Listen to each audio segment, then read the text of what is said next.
The episode kicks off at exactly where the previous part ended, with Mark and Conquest on a 1v1 face-off. The two engage in a vicious battle, decimating everything and everyone in their path, followed by a headbutt from Conquest to Invincible, making him hit the ground really hard. Afterwards, Conquest reminded Mark that he is no fit for him, as soon Anissa would be telling Invincible how the Viltrum Empire would turn this planet into a utopia, and how Mark would be stupid to resist. How you would be stupid to resist. However, Conquest reveals to Mark that he actually wants him to resist, as he is not here to save anyone, and he is simply here because he enjoys fighting. As to him, there is no greater pleasure than feeling the warmth of his fists drenched in blood.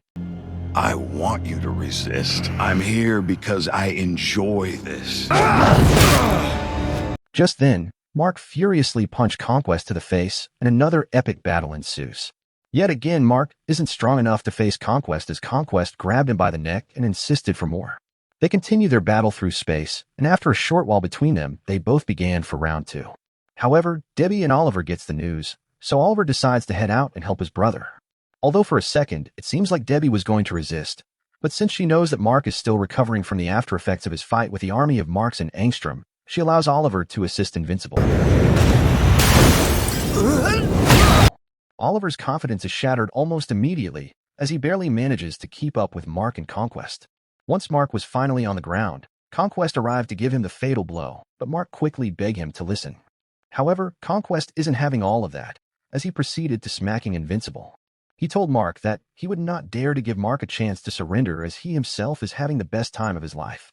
During the stop for a breather, Oliver arrived to land a vital punch on Conquest, which almost led to Conquest dismembering him. Fortunately, before he could do so, Mark arrived just in time to help, and yet, predictably enough, Mark urges Oliver to get out of there, because he knows about the kind of danger that Conquest poses. Idiot. Even though Mark is seemingly running on fumes, he keeps the supervillain busy, so that he doesn't set his sights on Oliver. Invincible began to seriously hit Conquest in a very brutal way. But in a plot twist, Conquest seems to be enjoying this more. This shows how crazy Conquest truly is. The focus from this fight briefly shifts to the Pentagon, where Cecil scolds Sinclair for taking so much time to turn the dead or half-dead Marks from other dimensions into reanimate. Fortunately, Eve suddenly gained consciousness from her slumber, and despite having a broken leg, she decides to defy her parents and the doctors to save Mark from Conquest's wrath. Back to Invincible versus Conquest. The two are still in a serious battle, as Conquest isn't stopping anytime soon. He informed Invincible that his father Omni-Man is now dead as a result for his actions. So just as Conquest was about landing some fatal blow, Oliver gets another chance to hit Conquest. Young Oliver is of the opinion that they can easily eliminate Conquest together since he is old, but Conquest replied that he is old but not weak. So for Conquest to pay back Oliver, the geriatric genocidal maniac doesn't give the Oliver a pass in their battle, and almost rips him in half. Mark steps in, which gives Cecil enough time to get Oliver, while he continues to take different punches from Conquest. Cecil arrived at the scene to help Oliver out, and he is shocked by what he has just witnessed. He informed Debbie that Oliver is alive. Immediately, Cecil goes to meet Eve, and she is of the belief that she might actually be able to stop Conquest. Back to Mark battle with the demonic Viltrumite. Conquest continues to defeat Invincible, while also eliminating more humans and destroying different cities on its path, just like the fight between Invincible and Omni-Man. After seeing this, Mark Grayson furiously hit Conquest, and just then, Eve arrived at the scene.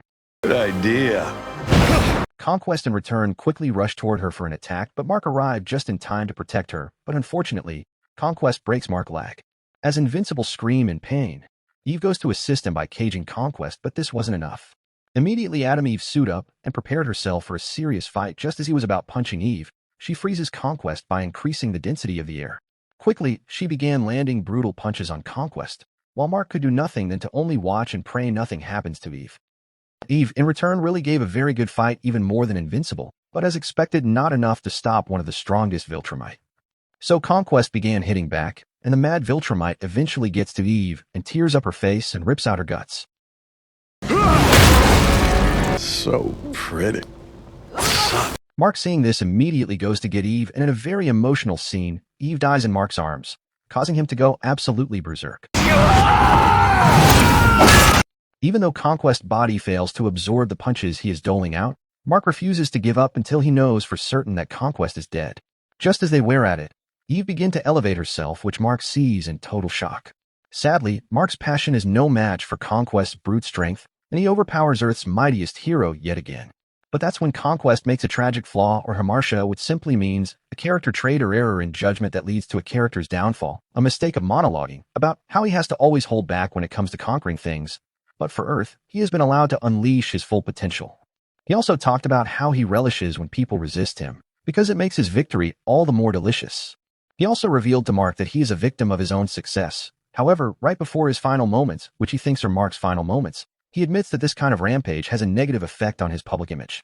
He feels alone because none of the Viltrumites want to interact with him because they fear him. He laments how he doesn't even have a proper name. His name Conquest is his purpose, and the better he gets at his job, the more and more alienated he feels.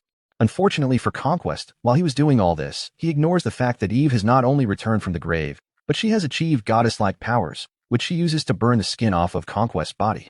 As Eve unleashes her powers on him, Mark took this opportunity to use every bit of energy he has left in his body to smash Conquest's face, but sadly Conquest broke his hand, which Mark had no other option than to continuing smashing Conquest's head by using his own until he is absolutely sure that the supervillain is incapable of retaliating.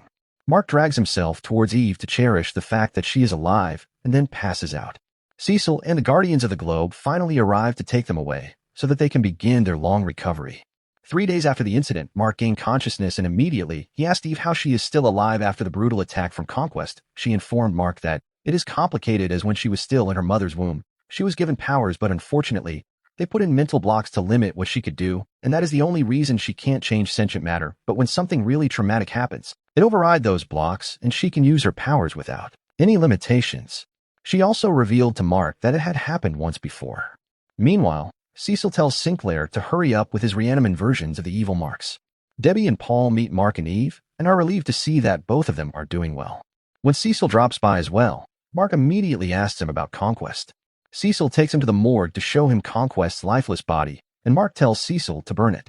Cecil thinks it is a good idea, but it is obvious he wouldn't be doing such. Few moments later, a funeral is held for Rex, with Mark, Eve Team, the GDA, and the Guardians of the Globe in attendance. In order to honor Rex's memory, Rudy takes up Rex's name, or assigns that name to his robotic exoskeleton, so as to ensure that he is never forgotten. Mark and Eve discuss about Rex, and Mark can't help but be happy about the fact that Eve is alive. So, to celebrate their victory over Conquest, the two head straight to Mark's room for some delicious time together. Meanwhile, the scene shifted to the sewers in Chicago, where a sequid-possessed Russ Livingston has created an entire army of other sequid-possessed individuals, as well as hordes of sequids who are ready to take over Earth. In space, two aliens collect a frozen battle beast, who has seemingly turned the Viltrumite that he was fighting to shreds, and as soon as he feels the warmth of the spaceship, he comes back to life. Meanwhile, the technicians repair Angstrom's hand and reveal that they will use his powers to build their own world and bring all the horrors they've imagined to life. Back to Cecil, he puts whatever is left of Conquest in a facility in the middle of nowhere, which is fitted with explosives because he expects the Viltrumite to regain consciousness and tell him all about the Viltrumite expansion program. At the hospital, Mark tells Oliver that he will not hesitate before killing whoever comes to threaten him, his family, and his planet. I won't hesitate to kill them. In the mid-credit scene, we see a being known as the Damien Darkblood, who had been banished to hell by the GDA, probably planning his return to the mortal realm by conjuring a vessel that's worthy of his master's devilry. The episode then came to an end. Kindly subscribe for more if you enjoy recap like this. Thanks for watching and goodbye.